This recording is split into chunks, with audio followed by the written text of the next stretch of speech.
On the way back from Lewis's funeral, my mom told me to start packing. She waited until the day before we left to tell Edie.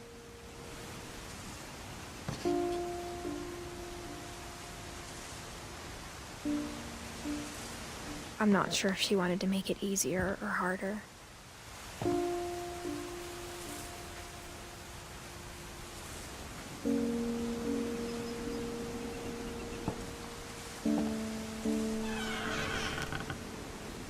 I wish we'd stayed.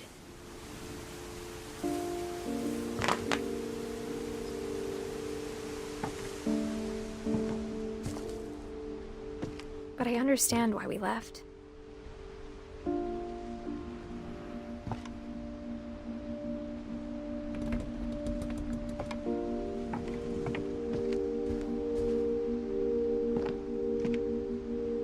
My mom ended up leaving everything behind.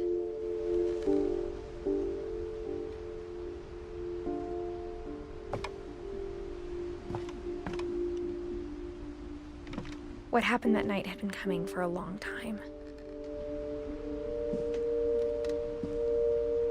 Maybe it should have come sooner.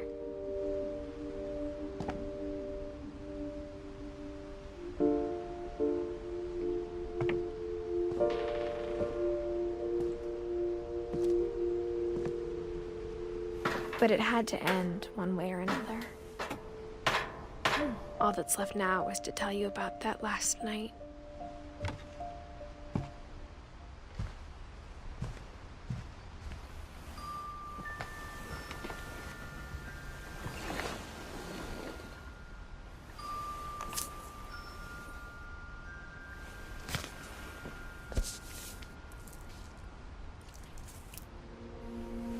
That whole last day, Edie just watched us pack and didn't say a word.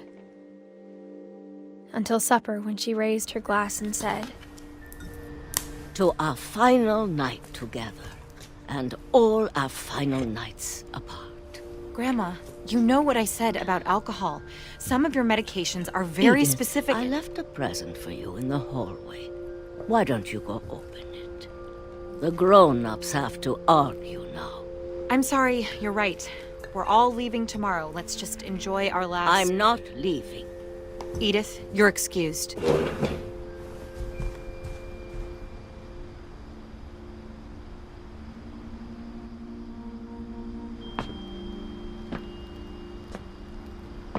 the power had been shut off that morning, but Edie always had plenty of candles. When my mom sealed the library, I don't think she knew about the other entrance. Or that Edie had a key to it.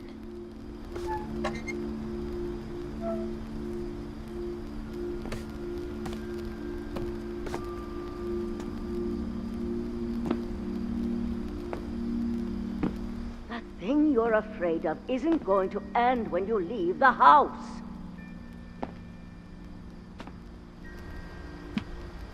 Edith has a right to know these stories. My children are dead because of your stories. I think it's best if Edith and I leave tonight.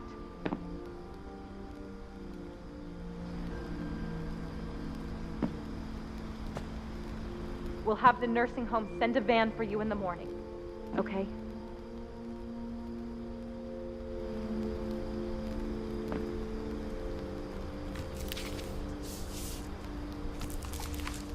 Dear Edith, there's so many stories I wish I could tell you, but there's only time for one.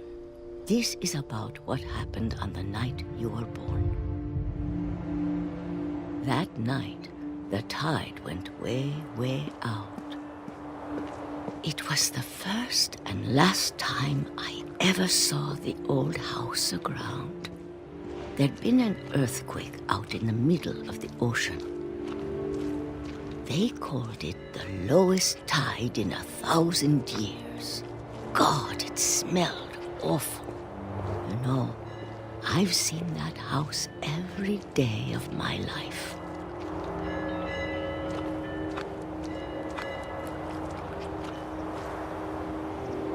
But I never thought I'd go back to it.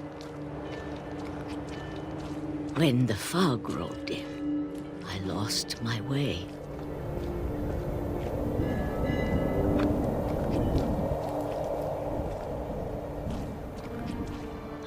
turned around.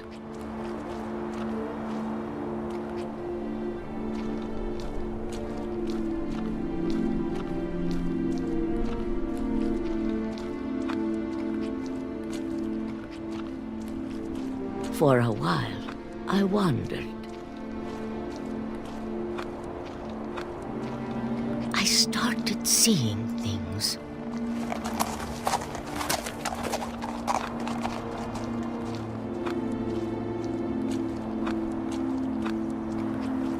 Things I'd forgotten had ever existed.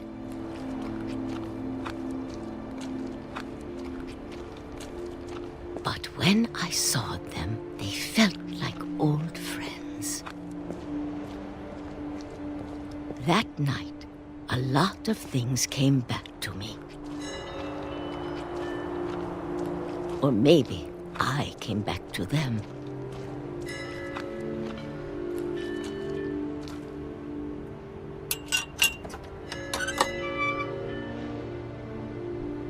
Things I can't explain, but that I need you to try and... Edith, what are you doing in here? It's mine. Edith! Mom, you're gonna rip it! Let go! I kicked and screamed, but Mom dragged me to the car.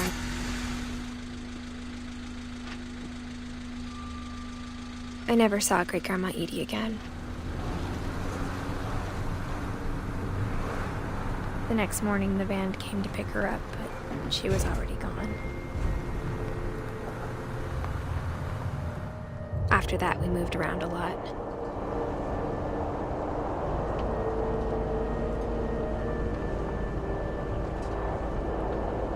We both tried to make the best of it.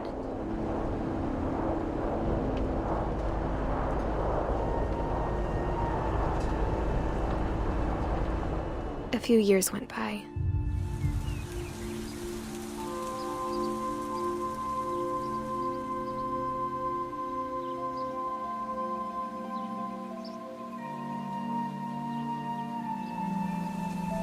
My mom didn't like to talk about it, but she started getting sick a lot.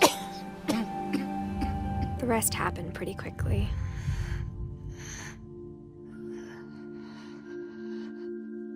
She got better for a while, and then she didn't.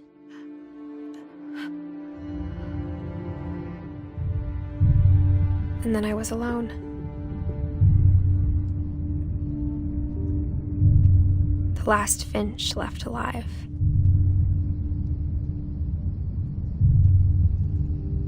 Until I found out about you.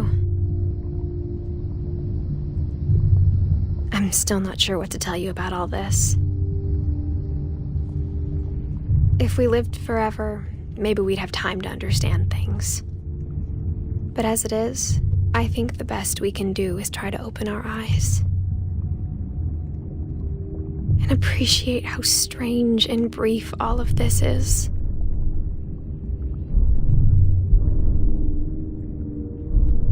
This journal was supposed to be for you.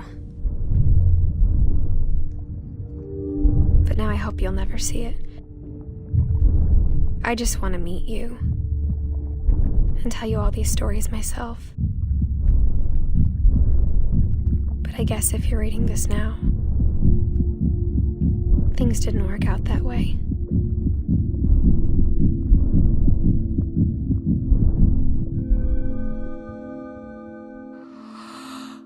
This is where your story begins. I'm sorry I won't be there to see it. It's a lot to ask, but I don't want you to be sad that I'm gone. I want you to be amazed that any of us ever had a chance to be here at all. Good luck.